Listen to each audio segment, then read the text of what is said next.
Bonsoir. Salut Mortad.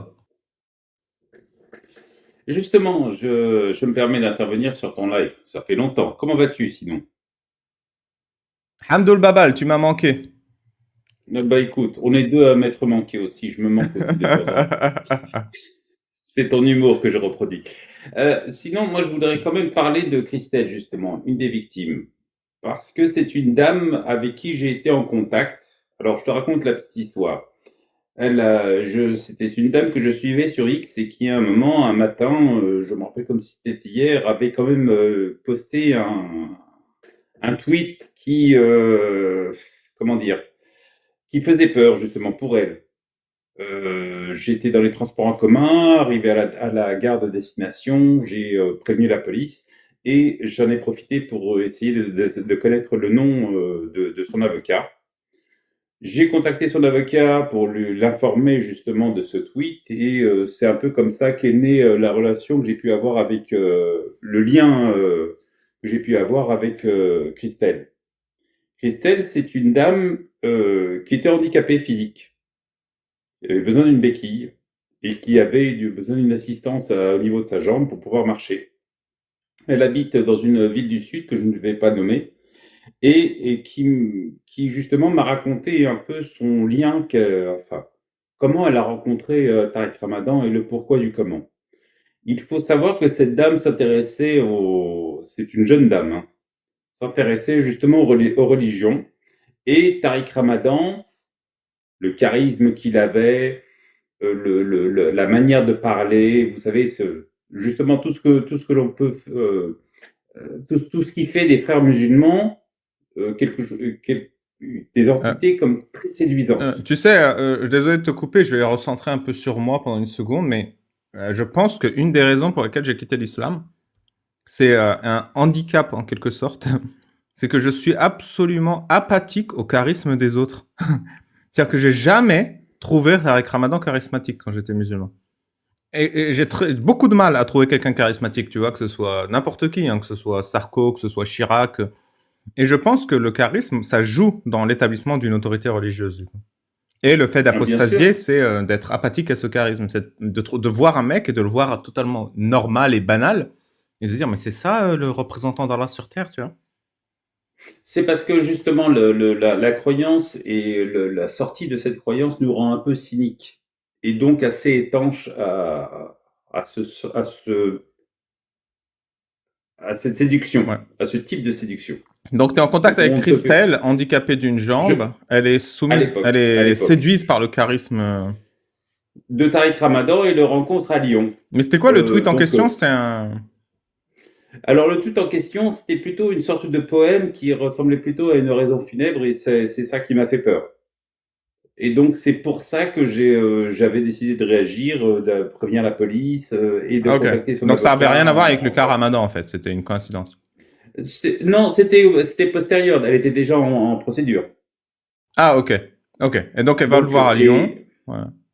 donc ça c'est antérieur à ce tweet, bien antérieur à ce tweet. Donc c'est l'origine de de ses mésaventures et elle va donc le voir à Lyon et à Lyon la discussion se fait au niveau du rez-de-chaussée de l'hôtel, ça se discute et puis il dit à un moment excuse-moi mais je n'ai pas spécialement envie qu'on me voie en ta compagnie, si ça ne te dérange pas allons prendre un thé dans ma chambre et discutons. Je rappelle que cette dame est handicapée.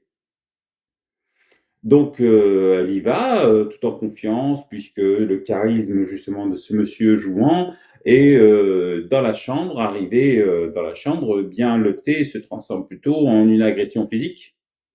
Elle me parle quand même d'un coup de pied dans sa béquille Mais attends. C'est-à-dire et que avant de monter dans la chambre, il n'y a pas eu de jeu de séduction. Il y avait. ah non, du tout, Donc, du c'était vraiment tout. une Il y a rencontre.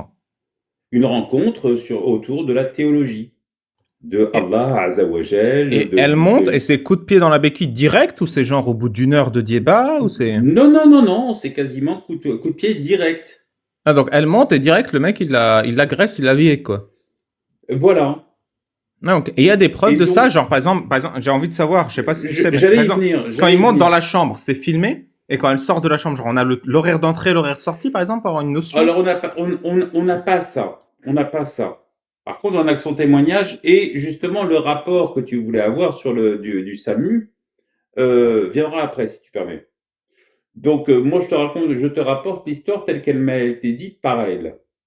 Et donc, elle dit que il abuse d'elle, devant, derrière.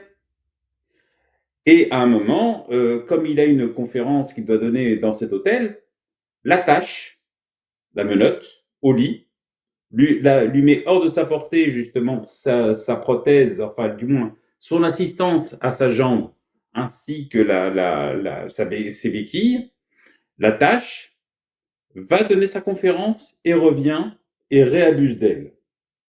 Alors, les traces qui sont restées sur son corps, justement, sont dans le rapport du SAMU, où on parle quand même de déchirure anale. Donc, va faire sa conférence et la laisse dans la chambre. Elle sort pas de la chambre, elle, pourquoi? Parce qu'elle est attachée Elle est attachée à quoi? au lit. Putain, Elle est handicapée. Putain, mais c'est une dinguerie, ça. Et il la reviole. Et elle est restée donc quoi? 1 heure comme ça, attachée au lit, à pas bouger. Voilà. Et comment on a des preuves de ça? Par exemple, le rapport médical, tu m'as dit, il y a des déchirures, mais est-ce qu'on a des trucs, genre des trucs au poignet ou je sais pas? Oui, les hématomes, Est-ce qu'on a des preuves? Est-ce qu'on a des preuves écrites? Je cherche, hein, qu'elle aimait ça. Est-ce qu'elle a écrit après coup, j'ai adoré, merci, ou est-ce qu'elle a écrit après coup, qu'est-ce que tu m'as fait, c'est horrible? Non, vu qu'elle a été transportée par le SAMU et qu'elle a été prise en charge par le SAMU, alors je ne peux pas ça s'est passé à Lyon. Donc après la conférence, elle est détachée, et elle sort de l'hôtel avec lui, elle appelle le SAMU? Ou elle reste dans l'hôtel, elle appelle le SAMU? Genre c'est lui qui appelle le SAMU? Alors, j'ai pas ce détail-là. Tout ce que je peux dire, c'est qu'après la conférence, il réabuse d'elle. Puis, à un moment, elle est libérée. D'une manière ou d'une autre. Et je comprends tout à fait, et je veux pas remettre en cause ce qu'elle dit. Ma question, ça reste toujours la même, genre, comment on fait la différence entre ça consenti et ça non consenti? Il y a sa parole déjà, c'est très bien, mais je cherche vraiment à savoir quel est l'élément qui fait qu'on se dit oui, ce n'est pas consenti. Parce que ça se trouve, la meuf, elle a dit attache-moi, on va faire ta conférence et reviens. Tu vois? De mon point de vue, je vois pas la différence. Alors, bien sûr, ce sera sa parole contre la sienne. Seulement, les conséquences d'une fissure anale ne sont Oui, ça pas c'est grave. Ça forcément. c'est ça, tu peux pas faire une fissure anale facilement, tu vois. Après, Et oui, elle peut dire vas-y avec- fort, elle s'y connaît pas et tout, il l'arrache, mais pareil, c'est pas lui qui a appelé le SAMU après la fissure anale. Non, Bon, c'est bah, elle ouais. qui est allée. C'est elle qui est allée Et au le SAMU. dossier médical sur la fissure anale, il dit quelque chose? Il dit genre la gravité du truc, il dit la violence du truc, Oui, il dit... oui, bah, déchirure anale, enfin fissure anale, c'est forcément une relation qui est difficilement acceptable physiologiquement parlant à cause de la douleur. Non, mais des fois, moi je connais, je bosse dans le milieu médical, des fois t'as une fissure anale parce que t'as plus les yeux plus gros que le ventre. Encore une fois, c'est pas pour dire dénigrer la victime ou quoi. Tu vois, donc là, Mhm. mais quand c'est Oui, vraiment, oui. genre des fois, il y a une fissure anale, la personne elle gueule, elle a mal, et la personne s'arrête pas. Et je voulais savoir si le rapport médical dit que c'est une fissure anale vraiment grave, que tu peux pas Oui, oui, non, ignorer mais à ça, cause de la douleur. le rapport médical le dit en tous les cas. De ce qui m'a été rapporté, j'ai pas eu le dossier médical entre les mains. Hein. D'accord. Ok, merci. Donc il fait ça, il la baisse 2 fois, et au milieu il fait la conférence à Lyon. J'aimerais bien vraiment savoir ce qu'il y avait dans le contenu de ces conférences à Lyon. Est-ce que c'était des trucs genre droit des femmes, respect des femmes, Ah, etc. mais si, mais c'est son credo. Enfin, alors j'invite l'assistant justement à reprendre l'ensemble des conférences que pouvait faire Tariq Ramadan. Le sujet est toujours autour des femmes, du droit des femmes, essentiellement. C'est un individu que j'exècre, mais que je connais, justement, parce que je l'exècre. Et c'est toujours autour du même sujet, et on sait pertinemment, et je vous invite également à retrouver un peu les commentaires qu'a pu faire Antoine Sfer, enfin le défunt rédacteur en chef des Courriers de l'Orient, lorsqu'il a été auditionné par l'Assemblée nationale avec Jean Gliavani en face. Vous recherchez sur Internet, vous allez tout de suite le retrouver. Ce monsieur est un escroc, mais un escroc sur le plan intellectuel. C'est qu'il se présente et se fait appeler docteur volontiers, seulement ce mec n'a absolument aucun diplôme. il a vaguement une maîtrise en français, ce qui lui permettait de pouvoir enseigner dans un collège-lycée, où il a eu quelques casseroles d'ailleurs, suisse, mais sans plus. Alors que Sa moi, pour le chaire coup, je à suis vraiment Londres, Docteur Milf, hein. ah ben, toi, il n'y a pas besoin de te demander des certifications, ça s'entend. Ah bah voilà.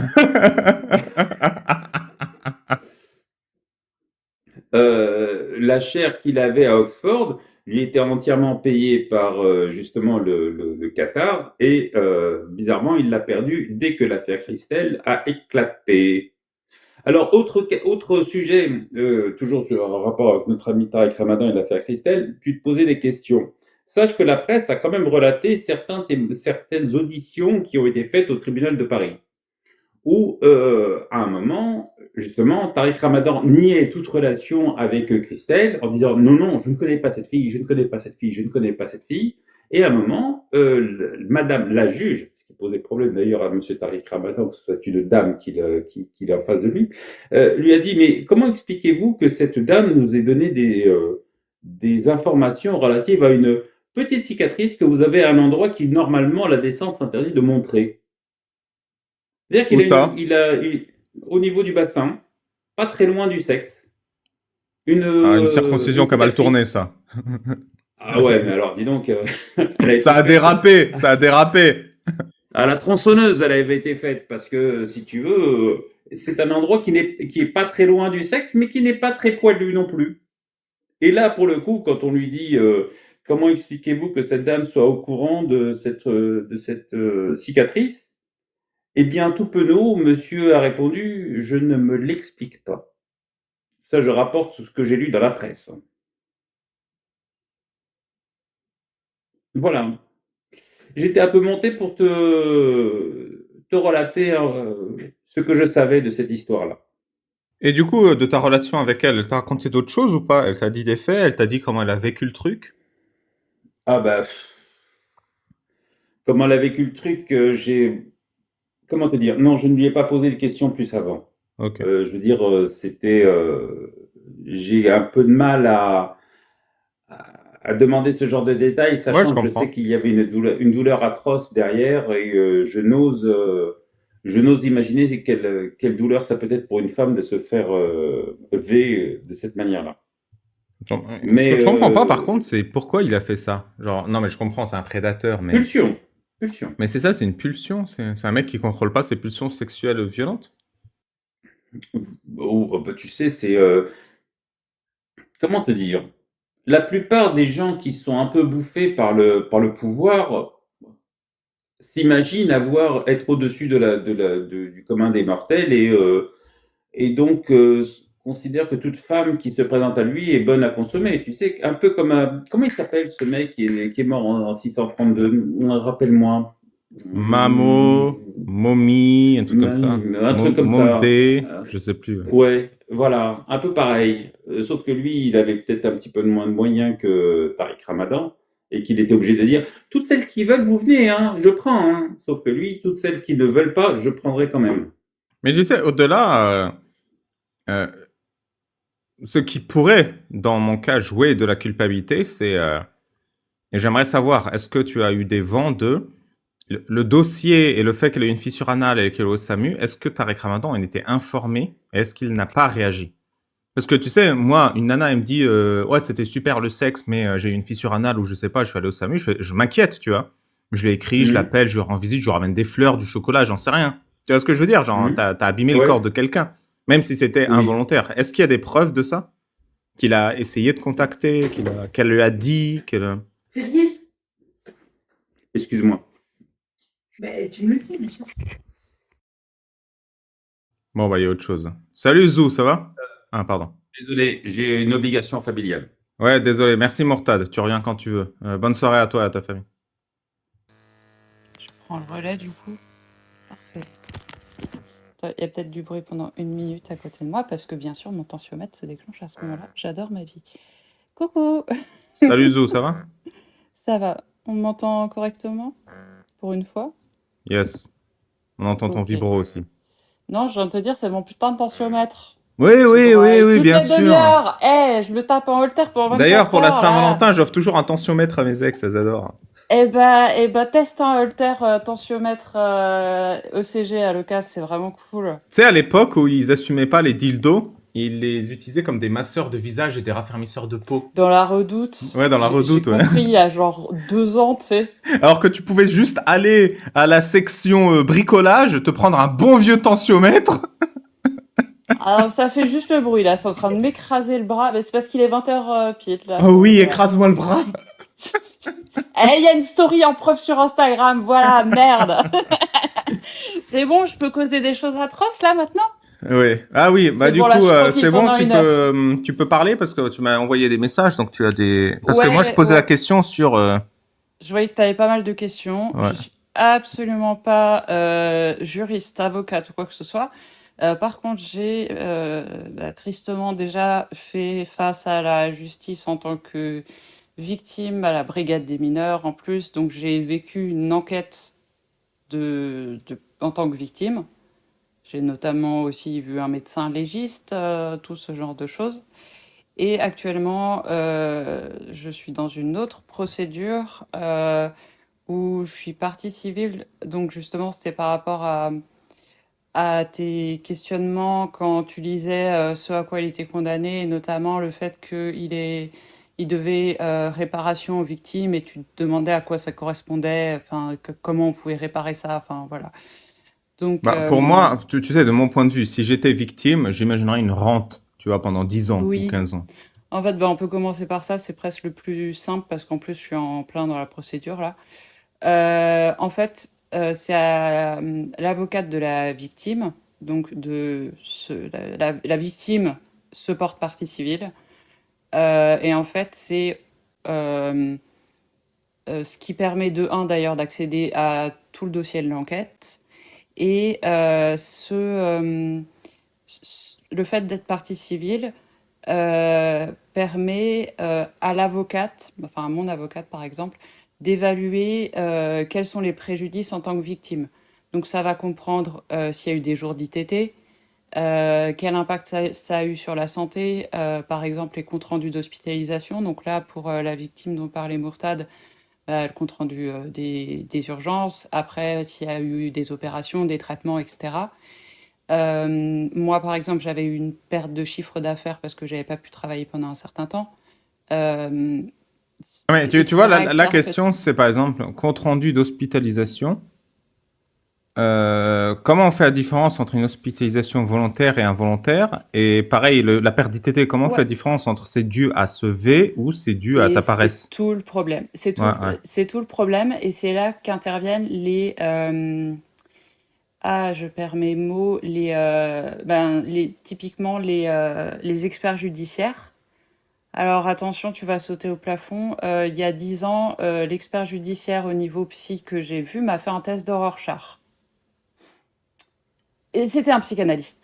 Euh, mais en fait, c'est justement des experts qui sont censés être neutres, Non, mais ça, c'est euh, le fond du problème, c'est bah, que comme c'est un sujet qui eh est ben, difficile, comme c'est un sujet qui est ouais, difficile à gérer, bah, on cherche qui a assez de confiance pour le gérer.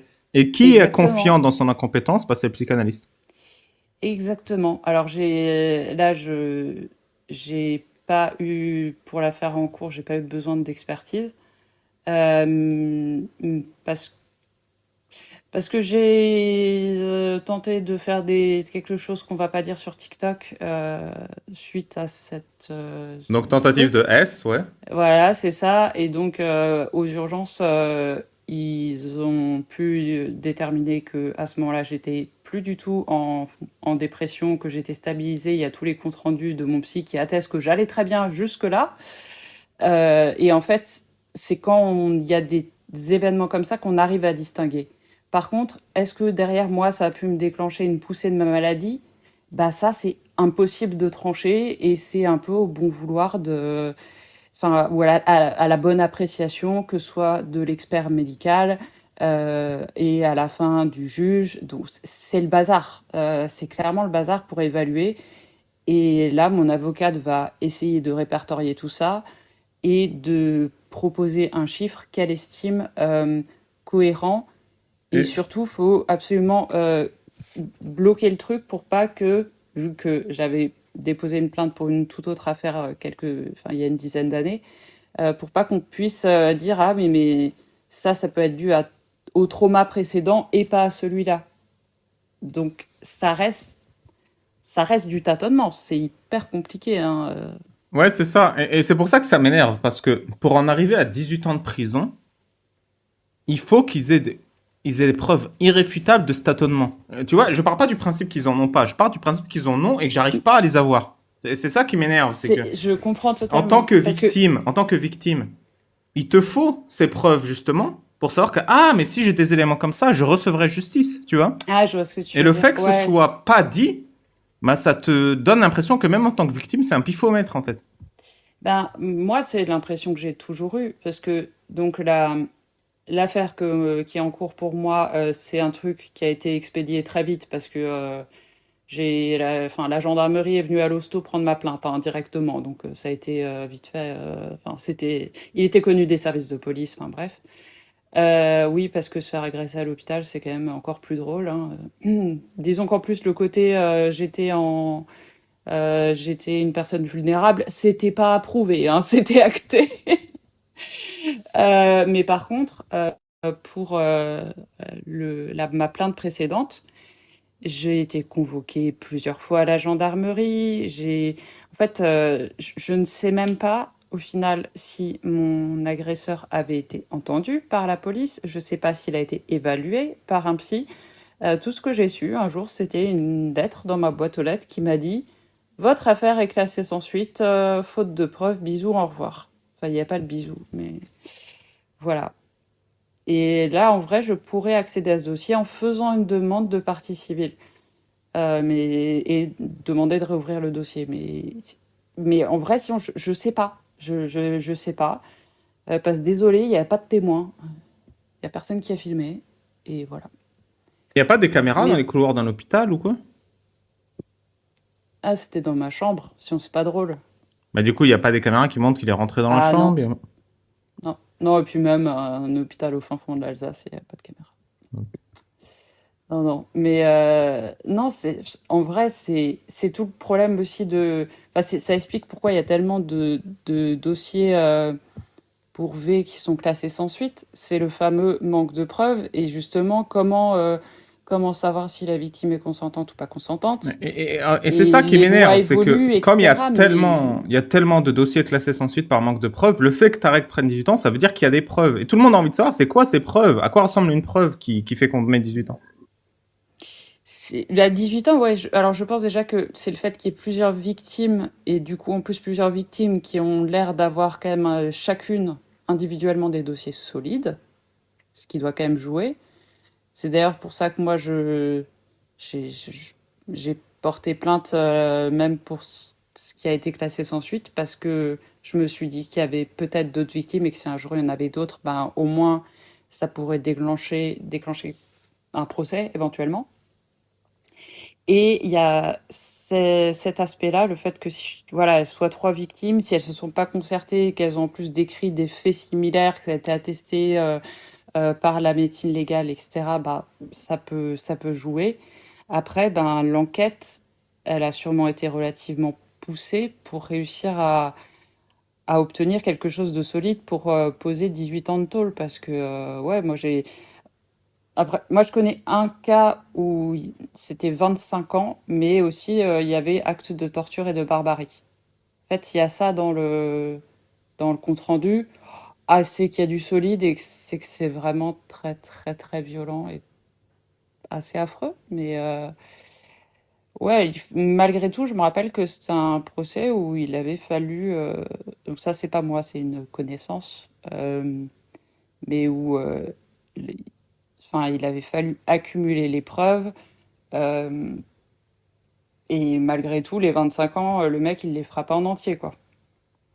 Donc, ouais, je pense, un des plus gros problèmes actuellement au niveau de la justice, c'est le nombre de plaintes où ça peut pas être tranché correctement. Et je pense, enfin, perso, c'est pas je pense, c'est personnellement, en tant que victime, bah purée, c'est long de se reconstruire quand en plus on a la sensation de pas avoir eu une vraie justice rendue. Donc, ouais. Ouais, je comprends. Vo- Merci pour Voilà à peu ton près de ce que je témoignage. peux apporter comme connaissance Bah, merci pour de ton mon témoignage. Écoute, expérience. si tu veux rester et Pas de commenter le reste rien. avec moi, tu peux, sinon. Non, parce que je vais me refaire resserrer le bras à nouveau dans 20 minutes. Hein, donc, Arrête, tu mais je m'excites. te jure, mais ce matin, je vais chez ma cardiologue, elle me dit, bon, je vous pose un haltère de 24 heures. Non, mais voilà, vie ma vie. Ah non, mais moi, t'as pas fini de... Avec moi, il y a à peu près 25 saisons encore avant de s'ennuyer. Hein. Bref, Bah, allez, merci et c'était bonjour à cool DJ Khaled. Ouais, bah, il va bientôt rentrer du travail, voilà. On va continuer à regarder Alibaba pour la soirée. Bon, à bientôt. Au Ciao, revoir ciao, les Zou. gens. Mushroom, ouais, je serai en live demain si tu veux venir. Demain, samedi. Alors, la suite de Tarek Ramadan. On continue l'article. À l'issue de l'enquête, il multiplie les offensives procédurales pour réclamer une reprise des investigations et repousser la tenue du procès, affirmant disposer de nouvelles expertises prouvant, selon lui, son innocence. Ses avocats ont fait valoir que depuis un an, leur client a déposé pas moins de 5 requêtes pour verser des éléments nouveaux essentiels, mais qu'il s'était heurté au silence de la présidente de la cour criminelle. Alors que Tarek Ramadan continue de crier à la cabale judiciaire, l'avocate de partie civile, maître Moguer Poliak, a insisté en début d'audience. Ce procès n'est ni un complot ni un combat politique.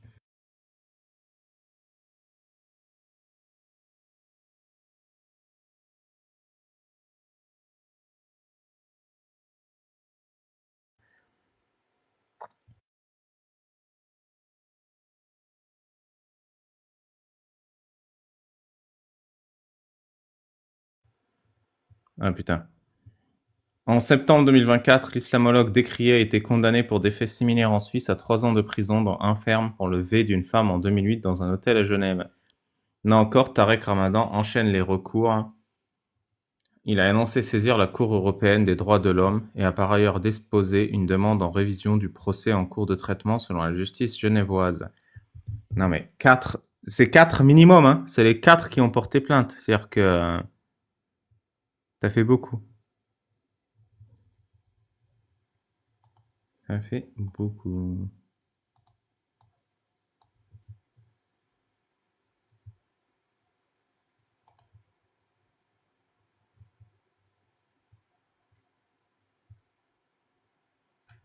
Ah, vous avez entendu le début de l'article ou pas, non?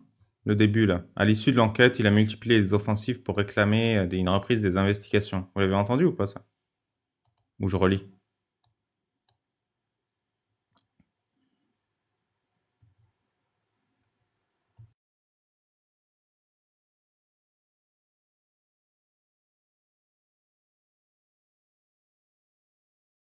Ok, ouais, donc c'est juste le dernier paragraphe qui avait coupé.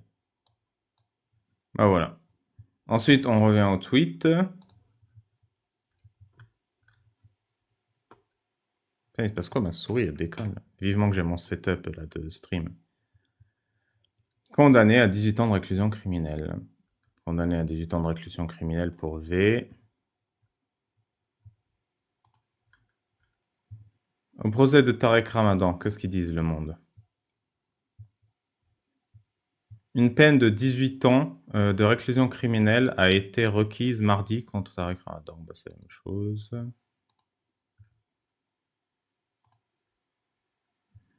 La cour criminelle condamne. Je ne sais pas si vous en rendez compte.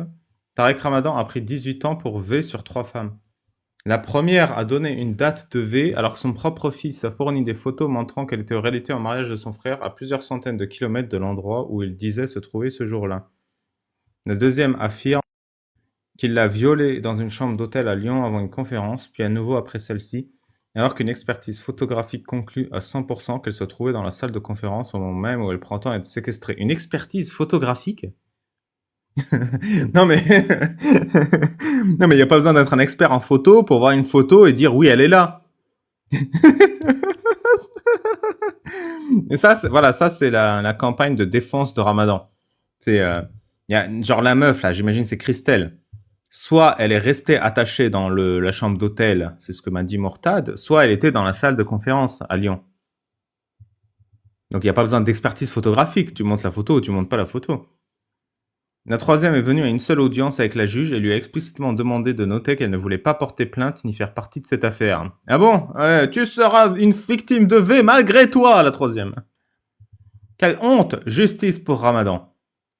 En même temps, le mec, s'il a besoin de justice, fallait pas se rendre en Suisse alors qu'il y avait interdiction de quitter le territoire. On va lire les commentaires.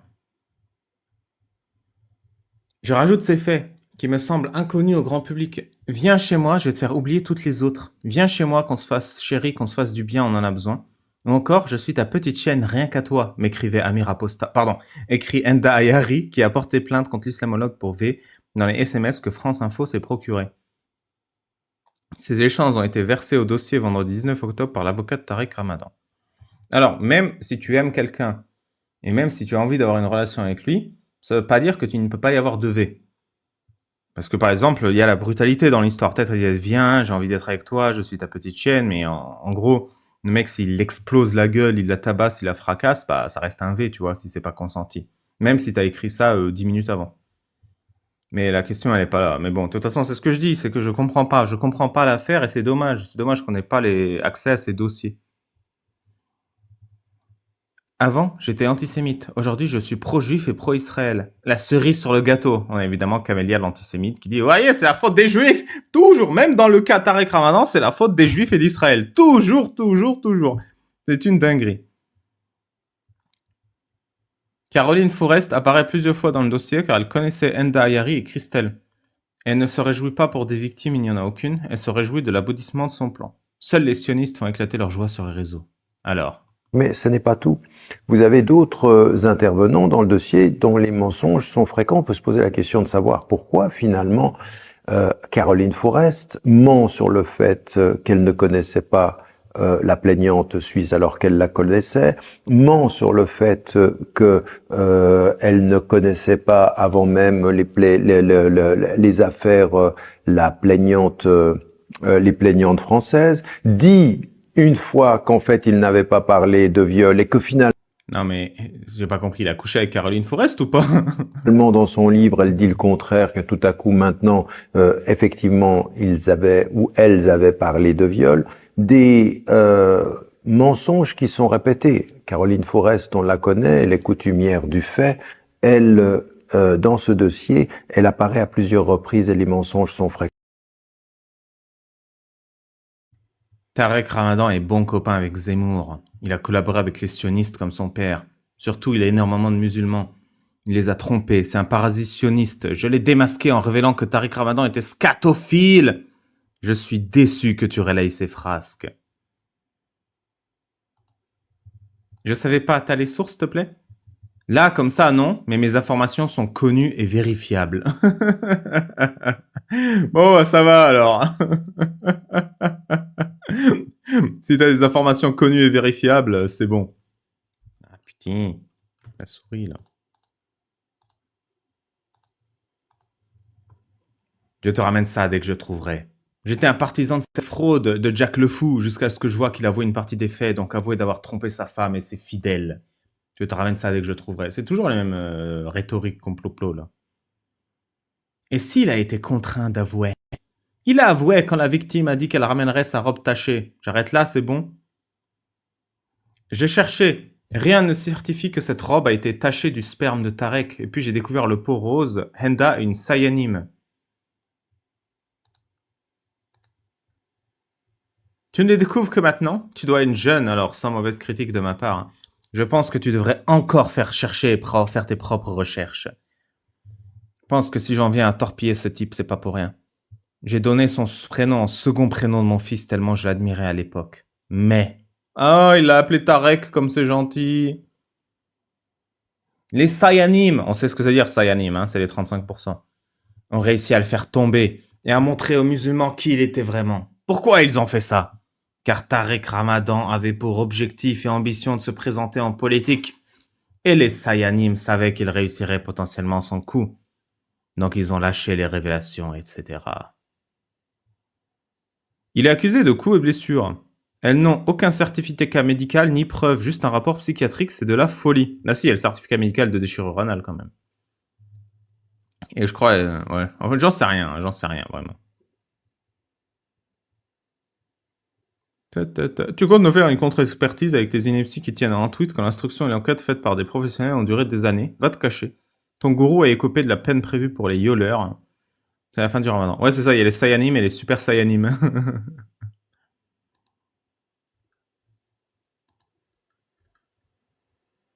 Et là, Couteau, qui, encore une fois, donc j'ai vu ce post écrit de 18 manières différentes, au moins 10 fois sur Twitter. Ils ont tellement mis à l'amende intellectuellement qu'il fallait le faire taire. Ils l'ont fait taire une bonne fois pour toutes, puis ils ont médiatisé Chalgoumi. Tout ça, c'est le complot des Chouefs. Il a pris 18 ans pour V sur 3 femmes. La première a donné une date de V, alors que son propre fils a fourni des photos montrant qu'elle était en réalité au mariage de son frère, à plusieurs centaines de kilomètres de l'endroit où elle disait se trouver ce jour-là. La deuxième affirme qu'il l'avait dans une chambre d'hôtel à Lyon avant une conférence, puis à nouveau après celle-ci, alors qu'une expertise photographique conclut à 100% qu'elle se trouvait dans la salle de conférence au moment même où elle prétend être séquestrée. La troisième est venue à une seule audience avec la juge et lui a explicitement demandé de noter qu'elle ne voulait pas porter plainte ni faire partie de cette affaire. Pendant ce temps-là, les personnalités françaises mêlées à l'affaire Epstein sont en totale liberté. Encore une fois, tout ça c'est pour détourner... Epstein. L'attention des chouefs. On va lire les commentaires de Couteau.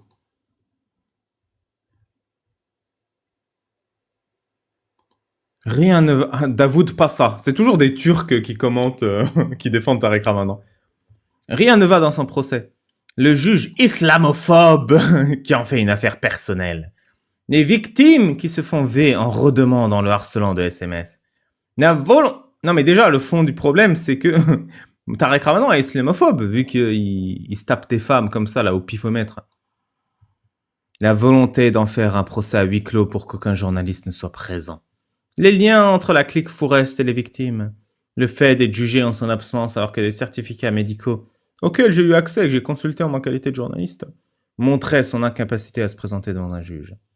Et puis, ces anciens aficionados absents pour le défendre et la Oumma de France, fidèle à elle-même, bande de lâches qui n'aimait pas le prophète, pardon Tariq Ramadan, incapable de faire la différence entre soutenir un homme et soutenir son péché. Mais ça, c'est un autre débat. Ah, il faut faire la différence, hein. D'accord, il s'était pas Aïcha, mais il faisait de très bons hadiths, hein. Bref, un homme condamné pour ses idées. Oui, il n'est pas du tout condamné pour ses péchés. Si tu as déjà tronché hors mariage, pas la peine de commenter pour dire « Oui, mais il a fait ci, il a fait ça ». Contente-toi de faire comme tu le fais tous les jours. Rase les murs. Ah oui, les gens qui tranchent hors mariage, ils rasent les murs, hein. Mais du coup, l'islam aussi est islamophobe, vu que le prophète Mohammed ne faisait pas différence entre l'homme et son péché. Il les faisait fouetter et lapider, hein, les pécheurs. Le procès se termine comme il a commencé, une mascarade. Alors que les faits étaient extrêmement contestés, la sévérité de la peine, assortie d'une interdiction définitive du territoire français, reflète un acharnement sur la personne de Tariq Ramadan. La défense de Tariq Ramadan est confortée du fait de ne pas avoir servi de caution à cette parodie de justice. À vaincre sans péril, on triomphe sans gloire. La justice française n'en sort pas grandie. Maître Wadi Al-Hamamouchi, avocat de Tariq. Il a pris 2 ans de moins que Dominique Pellicot, qui a drogué son épouse pendant 10 ans, l'a V et fait V par des dizaines d'hommes. Ah, peut-être qu'il a fait aussi grave que Dominique. Mais d'ailleurs, il est finito, votre gourou, c'était un cotard, il profitait de sa notoriété pour baiser à droite et à gauche tout en prônant la vertu islamique, et il allait même jusqu'aux V les plus sordides. Mais le faire taire, pourquoi? Qui a peur de lui? Vous êtes dingue ou quoi? C'est la France d'Epstein qui a peur de lui. Ça y est, la France... Je sais pas si vous comprenez le raisonnement. La France d'Epstein, donc c'est la France qui a peur que Tariq Ramadan dévoile leur pédocriminalité. Genre, même dans leur délire, ça n'a aucun sens. Genre, Tariq Ramadan, défenseur des droits des enfants et des femmes, contre la France d'Epstein. Pardon, Epstein, ça fait plus russe. 400 likes. Genre, il y a un délire, vraiment, il y a un délire dans l'islam. Tariq Ramadan s'est tellement saboté. Il était tellement imbattable sur les plateaux télé. C'était la seule figure crédible à défendre les musulmans en Occident. Puis il a bêtement glissé quand des femmes ont commencé à l'approcher. C'est tout ce que les gens retiendront de lui. Aïe, aïe, aïe, aïe, aïe, aïe, aïe, aïe. C'est ça. Non, mais il avait. En plus, là, pour le coup, premier degré, bah, je pense qu'elle a raison. Honnêtement, j'ai une position d'autorité comme Tabrette Ramadan, mais je capitalise dessus toute ma vie. Et les nanas qui viennent s'offrir à moi, tu cherches un peu quand même le consentement, tu vois. Tu peux avoir une sexualité débridée, hein, je dis pas le contraire, j'ai rien à reprocher. Hein, tu peux aller dans des trucs BDSM, tu peux aller dans des clubs échangistes, je m'en fous. Mais débridé et non consenti dès la première seconde dans ta chambre, mec, respecte un peu, tu vois. C'est quoi? C'est le thrill. Tu dis, ouais, je peux prendre ces risques, il va rien se passer. Je sais pas. Heureusement, il a tout jeté, hein, alors qu'il avait pigeonné tous les musulmans de France et d'Occident. C'est dommage.